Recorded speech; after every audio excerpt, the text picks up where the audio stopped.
जो जो दिसे सो सो रोगी,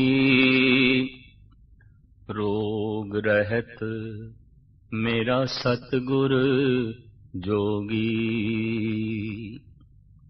मनुख रोग है और ये रोग दो हिस्सिਆਂ ਵਿੱਚ प्रगट होंदा है। तन दे तल ते रोग बन के, मन दे तल ते सोग बन के।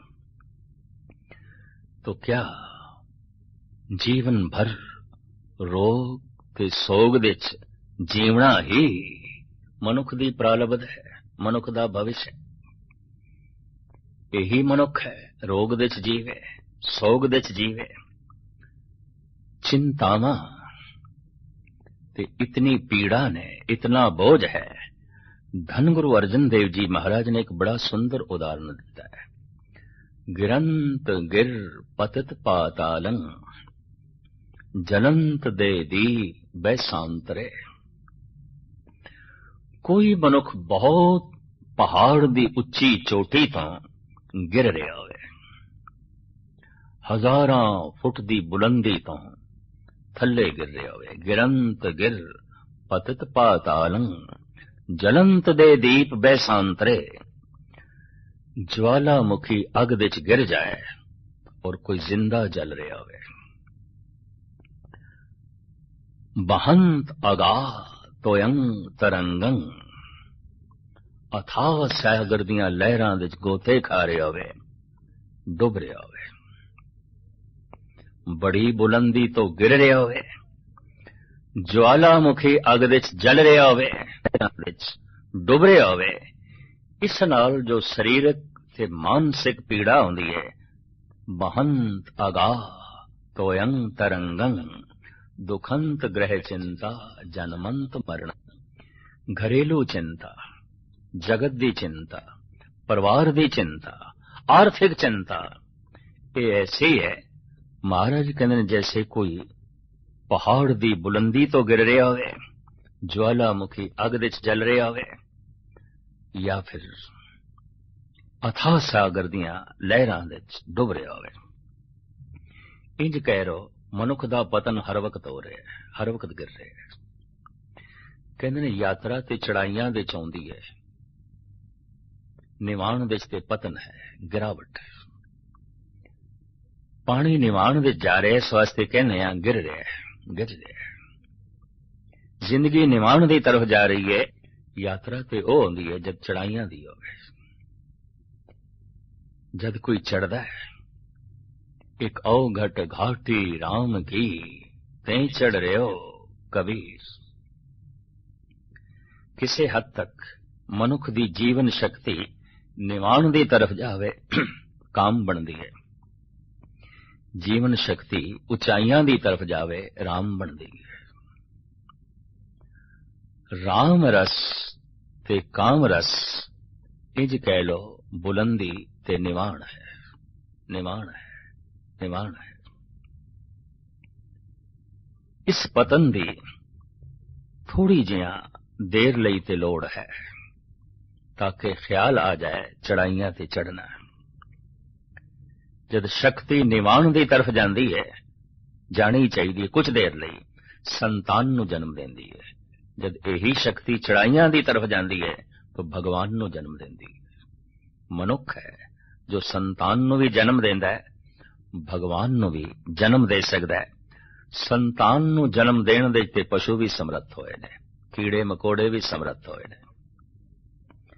संतान नू जन्म देण दे करीबन करीबन सारे मनुख भी समर्थ हो जाते ने। जीवन ते उस दिन सफल होंदा है जब कोई भगवान नू जन्म देंदा है। और भगवान नू जन्म देना की होंदा है, वो स्वयं भगवान मई हो जाता है। अब तो जाए चढ़े सिंहासन, मिले हैं सारंग पानी। राम कबीरा एक भय हैं, कोई न सके पछानी।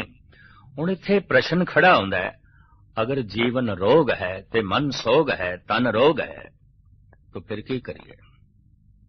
रोग दे जीवीए, सोग दे जीवीए, इस तो छुटकारा हो सकता है। बस धार्मिक ज्ञान ਤੇ ਜਗਤ ਦੇ ਗਿਆਨ ਵਿੱਚ ਇਹੀ ਅੰਤਰ ਹੈ। ਫਰਾਇਡ ਜੈਸਾ ਦਾਰਸ਼ਨਿਕ ਕਹਿੰਦਾ ਹੈ, ਕਾਮ ਦੇ ਤੇ ਜੀਵਣਾ ਹੀ ਪਏਗਾ, ਹੰਕਾਰ ਦੇ ਤੇ ਜੀਵਣਾ ਹੀ ਪਏਗਾ, ਲੋਭ ਦੇ ਤੇ ਜੀਵਣਾ ਹੀ ਪਏਗਾ। ਇਹ ਮਨੁੱਖ ਦੀ ਸ਼ਕਤੀ ਹੈ, ਔਰ ਆਪਣੀ ਸ਼ਕਤੀ ਨਾਲ ਲੜ ਕੇ ਮਨੁੱਖ ਬਚ ਨਹੀਂ ਸਕਦਾ। ਇਹ ਤੇ ਇੱਕ ਮਹਾਨ ਤਾਕਤ ਹੈ। ਲੋਭ ਇਸ ਕੋਲ ਕੁਝ ਕਰਵਾਉਣਾ ਚਾਹੁੰਦਾ ਹੈ, ਹੰਕਾਰ ਇਸ ਕੋਲ ਬਹੁਤ ਕੁਝ ਕਰਵਾਵੇਗਾ, ਕਾਮ ਵੀ ਇਸ ਕੋਲ ਬਹੁਤ ਕੁਝ ਕਰਵਾਵੇਗਾ। ਇਸ ਦੇ ਤੇ ਜੀਵਣਾ ਪਏਗਾ। ਬਸ ਭਾਰਤ ਦਾ ਮਨੀਸ਼ ਕਹਿੰਦਾ ਨਹੀਂ, ਇਸ ਤੋਂ ਬਚਿਆ ਜਾ ਸਕਦਾ ਹੈ, ਇਸ ਤੋਂ ਉੱਚਾ ਉਠਿਆ ਜਾ ਸਕਦਾ ਹੈ। ਕਰੀਬਨ ਪੱਛਮੀ ਵਿਦਵਾਨ ਐਸਾ ਕਹਿੰਦੇ ਨੇ ਕਿ ਭਾਰਤ ਦੇ ਮਨੀਸ਼ ਬਹੁਤੇ ਕਲਪਨਾਵਾਂ ਵਿੱਚ ਨੇ, ਕਲਪਨਾਵਾਂ ਵਿੱਚ ਨੇ। ਤੇ ਭਾਰਤ ਦੀ ਮਨੀਸ਼ ਦੀ ਭਾਸ਼ਾ ਜੇ ਬੋਲੀਏ ਤੇ ਕਹਿ ਸਕਦੇ ਹਾਂ ਪੱਛਮੀ ਵਿਦਵਾਨ ਕਿਸੇ ਹੱਦ ਤੱਕ ਭੁਲੇਖੇ ਵਿੱਚ ਨੇ, ਅਗਿਆਨ ਵਿੱਚ ਨੇ, ਨਾਸਮਝੀ ਵਿੱਚ ਨੇ, ਦਾਨਿਸ਼ਮੰਦੀ ਨਹੀਂ ਹੈ, ਦੂਰਦ੍ਰਿਸ਼ਟੀ ਨਹੀਂ ਹੈ। ਉਹ ਤੇ ਕਹਿ ਰਹੇ ਨੇ ਇਹ ਭਾਰਤ ਦੇ ਮਨੀਸ਼ ਕਲਪਨਾ ਦੀ ਦੁਨੀਆ ਦੇ ਜੀ ਰਹੇ ਨੇ, ਕਲਪਨਾ ਦੀ ਦੁਨੀਆ ਜੀ ਰਹੇ ਨੇ। ਪਰ ਕੌਣ ਇਹਨਾਂ ਨੂੰ ਦੱਸੇ? ਕਹਿੰਦੇ ਨੇ ਉਸ ਦੀ ਤੇ ਕਲਪਨਾ ਵੀ ਨਹੀਂ ਕੀਤੀ ਜਾ ਸਕਦੀ ਜੋ ਹੈ ਨਹੀਂ, ਜੋ ਹੈ ਨਹੀਂ। अगर प्यास है तो पानी जरूर है, भुख है तो भोजन जरूर है। जीवन विच परम सुख दी जे प्यास है तो परम सुख है, परम सुख है। परम आनंद दी जे तड़प है तो फिर परम आनंद है। वो कहते ने टोल टोल के खोज खोज के ऐसा देखा, धन मिले, संपदा मिली है, ਹੋਰ ਤਰ੍ਹਾਂ ਤਰ੍ਹਾਂ ਦੇ ਪਦਾਰਥਾਂ ਦੇ ਅੰਬਾਰ ਲੱਗੇ ਨੇ, ਸੁੱਖ ਤੇ ਨਹੀਂ ਮਿਲਿਆ, ਕਿਧਰੇ ਵੀ ਨਹੀਂ ਮਿਲਿਆ। ਅਧੂਰੀ ਸਚਾਈ ਤੇ ਉਹਨਾਂ ਨੇ ਵੀ ਕਬੂਲ।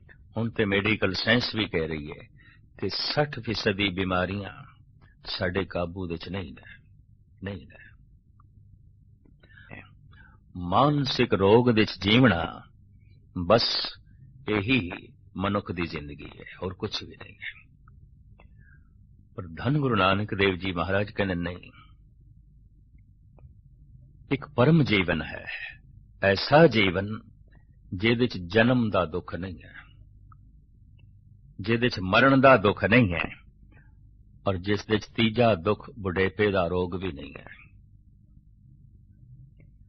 ਕੁਛ ਨਾ ਸਮਝ ਐਸਾ ਕਹਿੰਦੇ ਨੇ ਕਿ ਕਿਉਂ ਮੰਨੀਏ, ਜੀਵਨ ਦੁੱਖ ਹੈ, ਸਰੀਰ ਰੋਗ ਹੈ। ਚੰਗੇ ਭਲੇ ਕਈ ਸਵਾਸਥ ਸਰੀਰ ਦਿਖਾਈ ਦਿੰਦੇ ਨੇ, ਗੁਰਬਾਣੀ ਨਹੀਂ ਮੰਨਦੀ।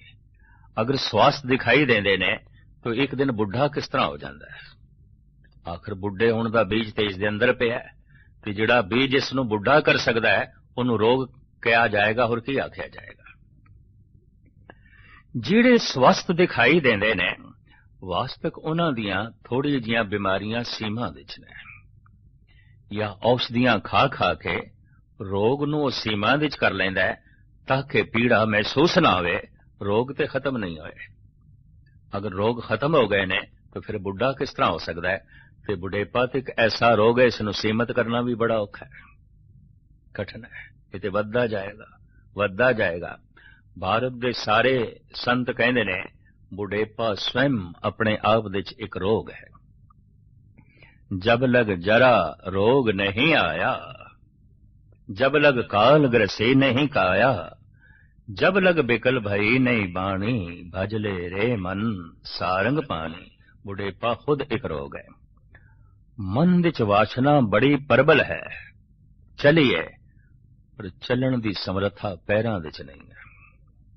मन विच बड़ी प्रबल वासना है, पदार्थां नूं भोगण दी, इंद्रियां दी सत्या है नहीं। कहंदे ने ਇੱਕ ਜਵਾਨ ਦੀ ਪੀੜਾ ਨਾਲੋਂ ਹਜ਼ਾਰਾਂ ਗੁਣਾ ਵੱਧ ਪੀੜਾ ਹੁੰਦੀ ਹੈ ਬੁੱਢੇ ਕੋਲ। ਕਿਉਂ? ਜਵਾਨ ਨਾਲੋਂ ਹਜ਼ਾਰਾਂ ਗੁਣਾ ਵਾਸ਼ਨਾ ਉਸਦੀ ਵੱਧ ਗਈ ਹੈ, ਉਮਰ ਦੇ ਨਾਲ ਨਾਲ ਵਾਸ਼ਨਾ ਵੱਧਦੀ ਹੈ, ਤੇ ਉਹਨਾਂ ਵਾਸ਼ਨਾਵਾਂ ਦੀ ਪੂਰਤੀ ਕਰ ਸਕੇ ਸਰੀਰ ਸਾਥ ਨਹੀਂ ਦਿੰਦਾ, ਸਰੀਰ ਸਾਥ ਨਹੀਂ ਦਿੰਦਾ। ਇਸ ਵਾਸਤੇ ਬੁੱਢਾ ਬਹੁਤ ਪੀੜਾ ਵਿੱਚ ਜੀਂਦਾ ਹੈ, ਬਹੁਤ ਪੀੜਾ ਵਿੱਚ ਜੀਂਦਾ ਹੈ। बड़ी मानसिक पीड़ा आउंदी है। बुढ़ेपा खुद एक रोग है। धन गुरु नानक देव जी महाराज कहंदे ने, नानक बद्धा घर तहां जिथे मिरत न जन्म जरा। असी हुण अपना घर उत्थे बनाया है जिथे जमना कोई नहीं, मरना कोई नहीं, बुढ़ेपा कोई नहीं। जन्म है तो दुख है, जीवन है तो दुख है, और मरण है तो दुख है। तो प्रश्न खड़ा होंदा है, जीवन दे होंदे होया जीवन तो छुटकारा किवें मिले? मौत दे होंदे होया मौत तो किवें बचीए? और जन्म हो गया है, इनू भुलाइए किस तरह, किवें भुलाइए? इन्हां रोगां तो और में छुटकारा होवे। प्रथम चिंता तो किवें बचीए? गुरु तेग बहादुर साहब जी का एक श्लोक बड़ा कीमती, जिन्हों भोग समय अखंड पाठ साहब का जद या खुले पाठ का जद भोग पैंदा है, श्लोकां दी बाणी चलदी है। इस श्लोक दे आमदियां सारे ही बड़े उत्साह नाल उमंग नाल पढ़दे ने। चिंता ताकी कीजिए जो अनहोनी होए, ए मार्ग संसार को नानक थिर नहीं कोए। पर जिन्हां अर्थां विच जगत इसनूं पढ़दा है, ये अर्थ नहीं ने। अज तक जिन्हां अर्थां दे जिसनूं पढ़िया जा रहा है, ये अर्थ नहीं ने। मनुख इस दे अर्थ करदा है, अनहोनी घटना घटे ते चिंता कर। भाव मौत हो गई है, अनहोनी हो गई है। कोई जवान जद बुढ़ा हो जाता है, कहता मेरे नाल अनहोनी हो गई है। बीमारी चरम सीमा ते जद कोई पहुंच जाती है तो कह देंदा मेरे नाल अनहोनी हो गई है। घाटा पै गया, दिवालिया हो गया, कहता मेरे नाल अनहोनी हो गई है। उसदी कर जो अनहोनी आउंदी है। श्लोक दे ए अर्थ कीते जांदे ने, ए अर्थ नहीं ने। चिंता ताकी कीजिए जो अनहोनी होए। विश्राम नाल पढ़ना पवेगा। प्रथम ये देखना पेगा चिंता किस गल दी है। चिंता दे कारण दो ने। कम से कम मेरे नाल ऐसा नहीं होना चाहिए, ये मनुख दी चाहत है। कम से कम मेरे नाल ऐसा नहीं होना चाहिए। पड़ोसी नाल होया होवे पे, मेरे नाल ऐसा नहीं होना चाहिए। पर अंदर चिंता बनी हुई है, किधरे हो ना जाए, किधरे हो ना जाए, हो ना जाए। दूसरा, ऐसा होना ही चाहिए। मैं चाहना, मेरी इच्छा है, मेरी तलब है, मेरी चाहत है, मेरी ख्वाहिश है, ऐसा होना ही चाहिए। पर अंदर चिंता बनी हुई, मता ना होवे, मता ना होवे। चिंता दे ये दो कारण ने। ऐसा नहीं होना चाहिए, मैं नहीं चाहता। ऐसा होना ही चाहिए, मैं चाहना। पहले इस गल दी चिंता है, किधरे हो ना जावे। जो मैं नहीं चाहता किधरे हो ना जावे, और जो मैं चाहना ऐसा ना होवे, किधरे ना होवे। गुरु तेग बहादुर साहब जी महाराज कहते चिंता नु एक पासे रख।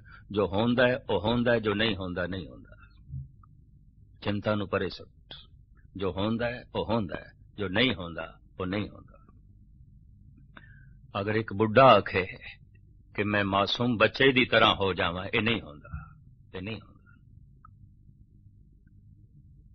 और एक जवान ये आखे कि मैं कदी बुढ़ा ना हुआ, ये नहीं होंदा, ये नहीं होंदा। एक बुढ़ा ये आखे मैं कदी नहीं मरा, ये नहीं होंदा, ये नहीं होंदा। जो होंदा है वो होंदा है, जो नहीं होंदा नहीं होंदा। जन्म हो गया होना सी, मरण हो गया होना सी, नफा हो गया होना सी, नुकसान हो गया होना सी। कबूल कर दिया ही मनुख जन्म जीवन ते मरण दी पीड़ा तो बालातर हो जाता है। पर किवें होवे, इहदी साधना की जाए, किस तरह की जाए?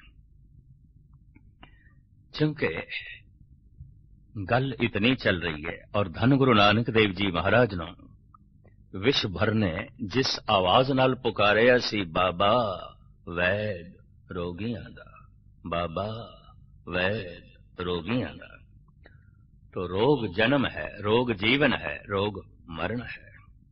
किवें छुटकारा होवे? गुरु नानक किस ढंग नाल इलाज करदे सन, किवें इलाज करदे सन। प्रथम देखना पएगा कि मनुख जिथे भी बैठा है, परिवार विच बैठा है, बाजार विच बैठा है, या मंदिर मस्जिद गुरुद्वारे विच बैठा है, कारोबार विच बैठा है या वेला बैठा है, बैठा है भूतकाल दीआं यादां विच, बैठा है भविष्य दी चिंता विच। ये दो बोझ इसदे दिमाग ते पए ने। मनुख हमेशा भविष्य विच जीवदा है, मनुख हमेशा भूतकाल विच जीवदा है। कहंदे ने तन नूं भज्जण दौड़न लई अस्थान चाहीदा है, जगह ही ना होवे खुली तो तन भज दौड़ नहीं सकदा। ते मन नूं भज्जण दौड़न वास्ते समा चाहीदा है। मन दी भज दौड़ समय विच होंदी है, अस्थान विच नहीं होंदी। अस्थान विच दौड़दा है तन, समय विच दौड़दा है मन। अगर जगह ही नहीं, अस्थान नहीं, तो तन एक जगह बैठ जाएगा। अगर समय ही खो जाए तो मन मिट जाएगा, मन टिक जाएगा। सारी दुनिया विच एक गल ते पकड़ विच आ गई है, सुख उदों बनदा है, आनंद उदों बनदा है जिथे मन किसी संगीत दी धुन विच, किसी नृत्यकार दी कला विच, किसी साज दे वादन विच, आवाज विच, मधुर धुनी विच वक्ती तौर ते मन टिक जाए, रस ते बन जांदा है, आनंद ते बन जांदा है, पर सदीवी टिकाव नहीं होंदा। क्यों? मन भटकदा है समय विच, ते समा बहुत वड्डा है भविष्य, समा बहुत वड्डा है भूतकाल। पता नहीं कदों असी चले सी, लंबी यात्रा है, बड़ा लंबा समा। भूतकाल साडा बहुत लंबा है, माजी साडा बहुत लंबा है, ते भविष्य साडा बड़ा लंबा है। पता नहीं कदों तक असी होवांगे। असी अज दे नहीं हां, हिमालय पर्वत तो पहले दे हां, सूरज चंद तारियां तो भी पहले दे। ना बोध हेच निशान हाजे जमीनों आसमां, की शौके यादे तो आवुर्द दर वजूद मरा। हे प्रभु, भाई साहब भाई नंदलाल कहंदे ने, अजे जमीन ते आसमान दा ते नामो निशान नहीं सी, मैं ते उदों दा भटक रहा, कोई अज दा। ऐसा एक सूफी संत ने भी आख्या है, आदम न बूदो मन बूदम, हवा न बूदो मन बूदम, ई कस न बूदो मन बूदम, मन आशिके देरी नाम। ऐ खुदा कोई मैं अज दा आशिक हां, अज दी तेरी तलाश कर रहा। अचेत पणे सुचेत पणे कदों दा मैं तेरे रस्ते ते हां, जदों तू अजे मनुख भी नहीं बनाए सन। आदम न बूदो मन बूदम, हवा न बूदो मन बूदम, अजे माया रूपी संसार भी तू नहीं बनाया सी, मैं है सी। ई कस न बूदो मन बूदम, मन आशिके देरी नाम। ये आकार नहीं सी, हे निरंकार, मैं भी निराकार होके विचरदा पिया सी ते भटकदा पिया सी। मैं ते कदों दा, अज दा थोड़ी है। मन नूं भटकण लई समा चाहीदा है, भूतकाल भविष्य। धर्म कहंदा है भूतकाल ते भविष्य दियां जो है चिंतावां तो एक पासे हो। मन नूं लिया किथे लिया? वर्तमान विच। वर्तमान विच भगवान दी झलक थोड़ी बहुत जद भी मिलेगी, वर्तमान विच मिलेगी, और वही भगवान दी झलक वर्तमान नूं भी बिठा के संपूर्ण भगवान हो जाएगी, संपूर्ण परमात्मा हो जाएगी, संपूर्ण ईश्वर हो जाएगी। पर सवाल ये पैदा होंदा है, भविष्य नूं और भूतकाल नूं किवें मिटाईए? इते हर थां ते पीछा करदा है मनुख, जिथे भी बैठा है बस इतना ही समझ लो, चाहे वह दार्शनिक है, चिंतक है, धनवान है, गुणवान है, मूर्ख अंत बैठा है, भविष्य की चिंता च बैठा है, राजा है, भिखारी है, भूतकाल दियां यादां विच बैठा है। क्योंकि मन नूं दौड़न ते भज्जण लई समा चाहीदा है। भूतकाल बहुत लंबा है, भविष्य बहुत लंबा है। तो पहले समझिए वर्तमान कितना है। वर्तमान धन गुरु नानक देव जी महाराज कहते हैं, हम आदमिया एकदमे मौलत मौत न जाना, वर्तमान एकदम है। वर्तमान अज दा दिन नहीं है, वर्तमान अज दी रात नहीं है, वर्तमान एकदम है जो मेरे मुंह च है, सारियां दे मुंह च है। ਜਿਹੜਾ ਦਮ ਅਜੇ ਆਇਆ ਨਹੀਂ ਉਹ ਤੇ ਮੇਰਾ ਭਵਿਸ਼ ਹੈ, ਤੇ ਜਿਹੜਾ ਦਮ ਚਲਾ ਗਿਆ ਮੇਰੇ ਮੂੰਹ ਚੋਂ ਉਹ ਤੇ ਭੂਤਕਾਲ ਹੈ। ਜੋ ਦਮ ਚਲਾ ਗਿਆ ਇਹਨੂੰ ਮੈਂ ਖਰਚ ਨਹੀਂ ਕਰ ਸਕਦਾ, ਜੋ ਦਮ ਅਜੇ ਆਇਆ ਨਹੀਂ ਮੈਂ ਉਸ ਨੂੰ ਵਰਤ ਨਹੀਂ ਸਕਦਾ। ਇੱਕਦਮ तो इत्थे प्रश्न खड़ा होंदा है, एकदम दे की कर सकते हैं?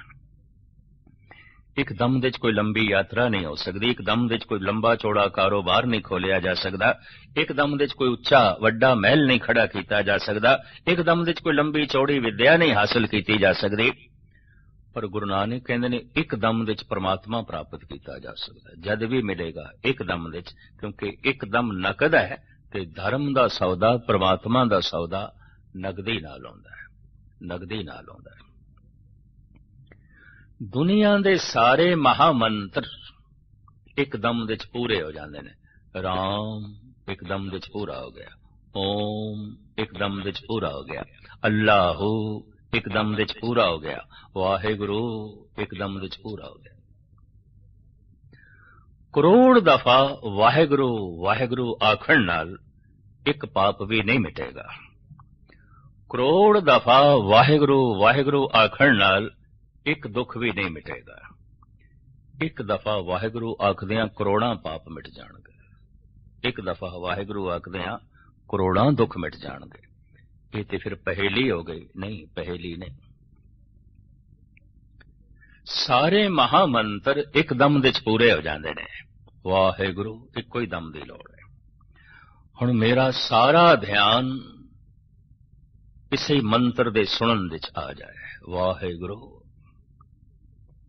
और जैसे मैं एकदम दे आवांगा सारे दे सारे ध्यान नूं लियावांगा, इसे नूं ध्यान साधना कहंदे ने, तो भूतकाल खो जाएगा, भविष्य खो जाएगा, वर्तमान ने भगवान नूं प्रगट कर देना है।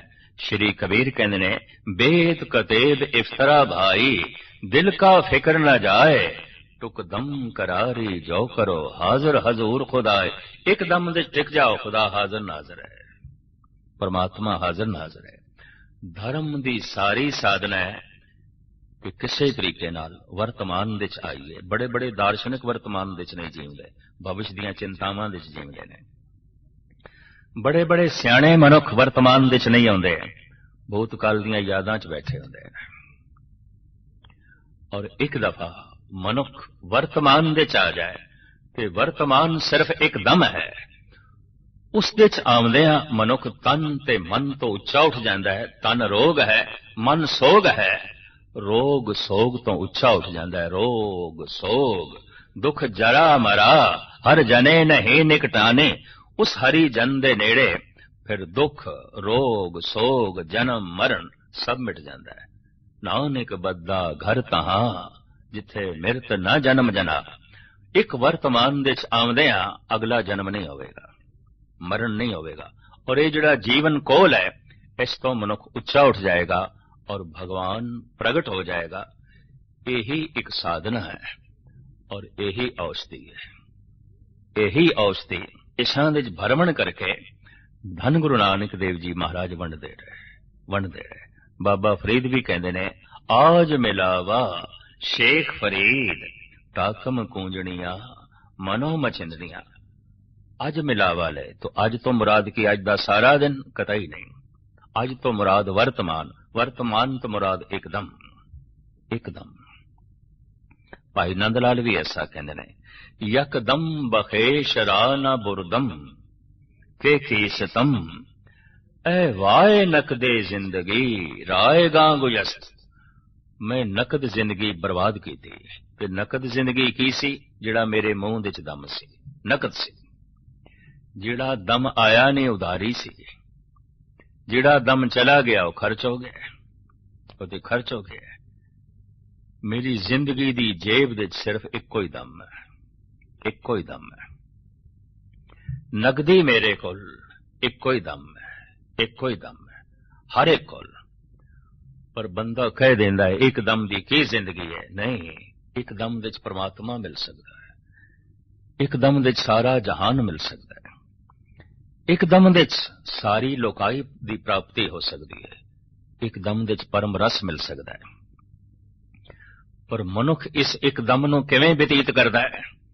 ਇਸੇ ਇੱਕਦਮ ਨੂੰ ਬਤੀਤ ਕਰ ਛੱਡਦਾ ਹੈ ਗੁਜ਼ਰੇ ਹੋਏ ਦਮਾਂ ਦੀ ਯਾਦ ਵਿੱਚ। ਇਸੇ ਇੱਕਦਮ ਨੂੰ ਬਤੀਤ ਕਰ ਛੱਡਦਾ ਹੈ ਆਉਣ ਵਾਲੇ ਦਮਾਂ ਦੀ ਚਿੰਤਾ ਚ।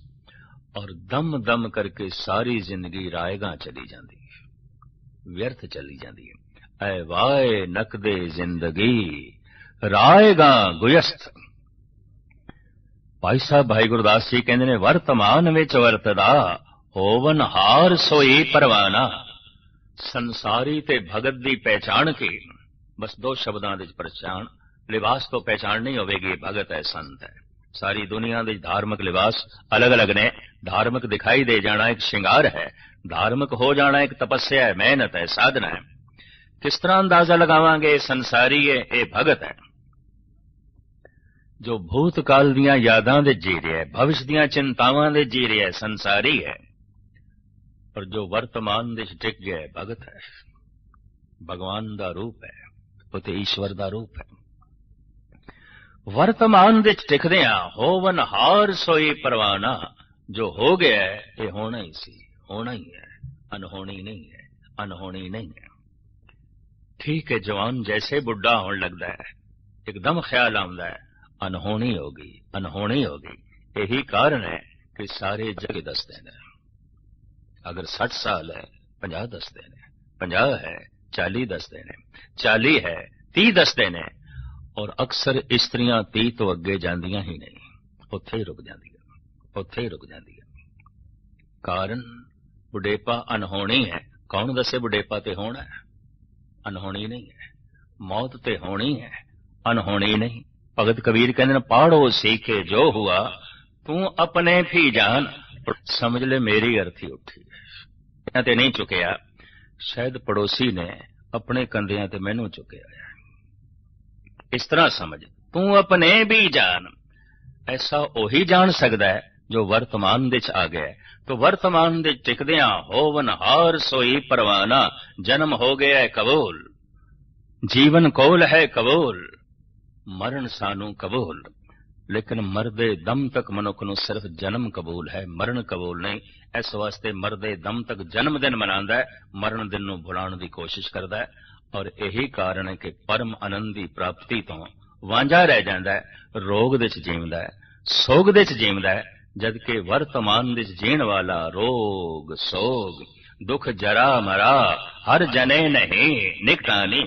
ਧਰਮ ਦੀ ਇਹ ਮਹਾਨ ਸਾਧਨਾ ਸਾਰੀ ਦੁਨੀਆ ਦੀ ਧੰਨ ਗੁਰੂ ਨਾਨਕ ਦੇਵ ਜੀ ਮਹਾਰਾਜ ਕਰਾਉਂਦੇ ਰਹੇ, ਦੱਸਦੇ ਰਹੇ ਔਰ ਲੋਕਾਂ ਨੂੰ ਰੋਗ ਤੇ ਸੋਗ ਤੋਂ ਕੱਢਦੇ ਰਹੇ। ਇਸ ਵਾਸਤੇ ਜਿਹੜੇ ਜਿਹੜੇ ਸਾਧਨਾ ਕਰਕੇ ਵਰਤਮਾਨ ਵਿੱਚ ਜੀਵੇ ਤੇ ਭਗਵਾਨ ਨੂੰ ਜ਼ਿੰਦਗੀ 'ਚ ਪ੍ਰਗਟ ਕੀਤਾ, ਉਹਨਾਂ ਸਾਰਿਆਂ ਦੀ ਜ਼ਬਾਨ ਤੋਂ ਇੱਕ ਬੋਲ ਨਿਕਲਿਆ, ਬਾਬਾ ਵੈਦ ਰੋਗੀਆਂ ਦਾ, ਬਾਬਾ